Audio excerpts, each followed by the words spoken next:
Vincent Vega is a hitman, master of twist, a promising abstract artist, lover of getting a fix, and just a fashionable man. We love him for his brutality and charisma. Thanks to him, we remember very well what a quarter-pound burger is called in France. We think we know everything about him, but at the same time, only a few noticed some important details that make Vincent Vega the worst hitman in the history of cinema. And today, on the About Movies channel, we will tell you why Vincent is blamed for almost all troubles that fall on heads of heroes of Pulp Fiction. Click on the subscription button and the bell to get into the club of true moviegoers and not miss the release of new interesting videos. Click on the button and enjoy watching. If you look at Vincent without much attention, it seems that he is, in fact, a very cool, brutal, and charismatic killer. But if you take a closer look, his professionalism causes fits of laughter. Don't get me wrong, Vincent is a very, very tough guy, but he is just a disgusting hitman. He is terrible at his job. And so, let's figure it out in order. We only know that he spent 3 years in Amsterdam. Returning and starting his first assignment, he immediately begins to mess up. From the dialogue near the open trunk, we learn that Vincent was in charge of the armaments and that he surely didn't take care of it. We should have shotguns with this kind of deal. How many up there? 3 or 4. That's counting our guy? Not sure. So that means it could be up to 5 guys up there? It's possible. We should have fucking shotguns. He didn't even bother to find out any details of the assignment. Also, during the dialogue, Tarantino emphasizes one small point. Jules puts the gun on safety, but Vincent just loads it and puts it in his pants. While Jules is talking with the guys, Vincent does not bother to check the toilet where the guy with the revolver was hiding. But this should have been done in the first place, going to arrange a shootout in the apartment. Instead, Vincent smokes carefree in the kitchen. Jules correctly said that it was a miracle that he survived a mission with such an incompetent assistant. Vincent then accidentally shoots Marvin in his face. Any gun owner would have avoided it, but not Vincent. He's not in the habit of putting his weapon on safety. Moreover, he keeps his finger on a trigger. Later, he disrespects Mr. Wolf, the only person who is able to quickly and cleanly clean up after him. 3 big failures on the first mission. On the second assignment, he had to keep Mrs. Wallace company. After staying in Amsterdam for 3 years, Vincent became addicted to psychoactive substances. Strongly abusing them and working for his boss under their influence is not the best qualities for a hitman. Having taken a dose of tearing off the roof, he goes after the wife of Marcellus. On the spot, he goes to a toilet, and in the meantime, Mia catches an overdose from his drugs. Another great fiasco that lies entirely on Vincent. On the third mission, he needed to arm himself and ambush an unarmed boxer. Leaving his Uzi on a table, he goes to the toilet.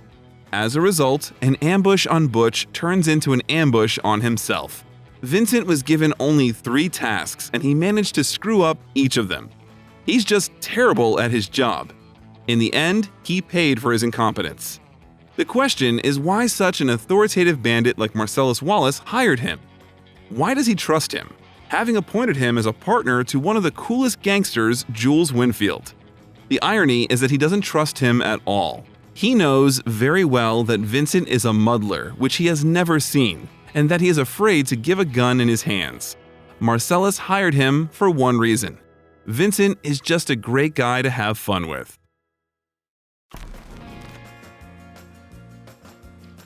If you think about the nature of the task he was given, it turns out that on all 3, he just needed to entertain his companion. Nothing at all was required of him except chatter. Task number 1. To go with Jules to pick up the case that guys took for storage.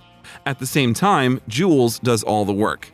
Vincent was supposed to keep him company and just chat with him. You know what they call a quarter pounder with cheese in Paris?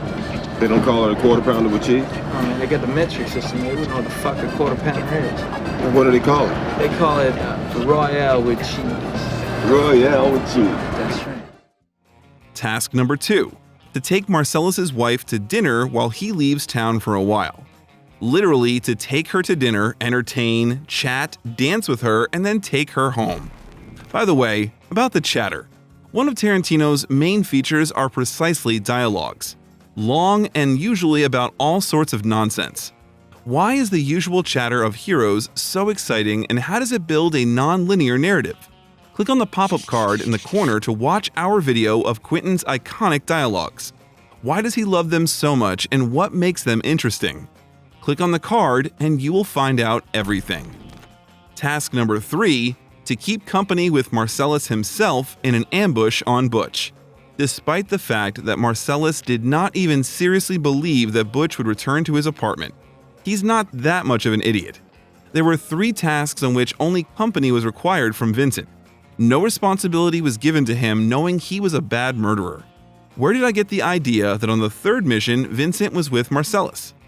Everything is quite simple, despite the fact that in the apartment, Butch meets only Vincent. Literally, there were 2 people, Marcellus and Vincent. But they did not believe that Butch would return. So Marcellus went to the donut shop, leaving Vincent to guard alone. 2 facts speak about this. First, Butch knocks down Marcellus near his house. Secondly, at this moment, Marcellus is holding a box of donuts and 2 glasses of coffee for himself and for Vincent.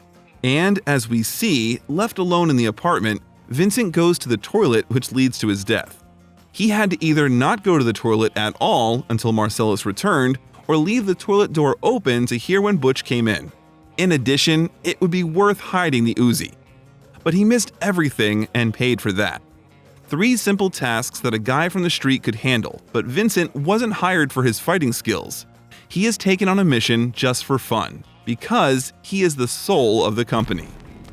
We, the audience, love Vincent more for his charisma than for his professional skills. And before moving on to the next point, I want to ask you a question. Which character of Tarantino's films made the most vivid impression on you? Write about it in the comments, and I will read it and like it.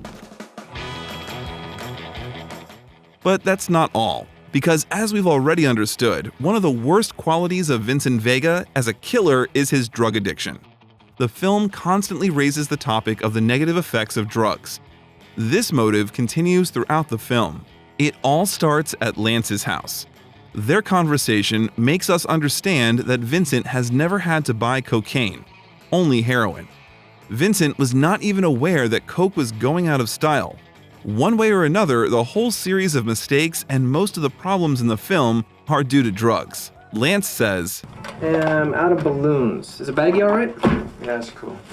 Vincent was not aware of all the nuances of packing dope, because he was hooked on it in Amsterdam.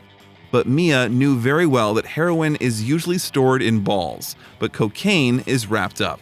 Therefore, confusing heroin with cocaine, she gets severely poisoned and almost dies. This would not have happened if Vincent had pulled drugs from his pocket before giving Mia a coat. And this would not have happened if he had not gone to the toilet. After all, he should have looked after her. That is what Marcellus had entrusted to him. Vincent's constant trips to the bathroom are associated with constipation from heroin. He even got into the habit of constantly reading while sitting on the toilet. Therefore, he is simply inseparable from his book. If you pay attention, it turns out that every time Vincent or anyone else goes to the toilet, some kind of game happens. The robbery of the restaurant happened while Vincent was in the toilet. Mia sniffs heroin when Vincent was in the toilet. An armed guy runs out of the toilet. Vincent insults Butch when Jules goes to the toilet, and at the end, Vincent is shot at the exit of the toilet. Even Butch's watch has a direct relationship with the toilet. During the Vietnam War, 2 people hid a watch up their asses for 7 years. As funny as it sounds, the topic of the toilet has a special place in history along with psychoactive substances. The apogee of Vincent's slacking days is undoubtedly the incident in Butch's apartment, but much more importantly, what led to it. The cherry on the top of the cake of Vincent's incompetence is the fact that all the events of the film twist in a dashing way precisely because of him. Even the scuffle with Butch began through his fault. As we know, Butch by agreement had to lose a boxing match, earning a lot and also bringing a substantial amount of a headband to Marcellus. Marcellus Wallace allows himself a few disrespectful words, but one way or another, they don't overwhelm Butch's cup of patience. After that, Vincent Vega appears and immediately begins to insult Butch. Vincent calls Butch a palooka, which means a boxer who has lost his form. This term became entrenched after the appearance in the 1920s of a comic strip about a boxer named Joe Palooka. And then he adds, "I think you heard me just fine, Punchy." This is what becomes the last straw for Butch. Just look with what hatred and what annoyance he looks after him. This is the edge. Remember, Vincent told Lance that some goat had scratched his car? That's right. Butch walked the keys through Vincent's car, then bet all the money he received from Marcellus on his victory and beat his opponent to death in the ring. All to spite Vincent and his boss. Thus, Butch rips Marcellus off. Then, two gentlemen who are sadomasochists rape Marcellus. And after that, Butch kills our lucky hero. Here is such a cunningly twisted plot where one insult leads to death. So why is the movie called Pulp Fiction? Pulp Fiction is called cheap paperback literature, which is what Vincent Vega reads in the toilet. But in truth, the film's name is not quite that. After all, pulp, as we know, has not only a figurative, but also a direct meaning. Something soft, moist, viscous. That is why Tarantino wrote both meanings of this word here at the very beginning. It's surprising that Quentin Tarantino didn't put Travolta on the poster. The irony is that in many ways it was Vincent Vega's heroin addiction and the need to sit in the toilet all the time that was the catalyst for the events throughout the film. And he also spent the last minutes of his life with his pants down, with the book growing a tail. Soft, moist, viscous Pulp Fiction. Tarantino is a genius, that's what I mean, and his fascinating biography deserves a separate film adaptation. You are one click away from the story of the director's formation, his quarrels with colleagues, and the creative crisis. Click on this video on the screen and watch a detailed biography of Quentin with an analysis of his work. Well, that's all for today. About Movies was with you. Rate this video and thank you for being with us. Bye-bye.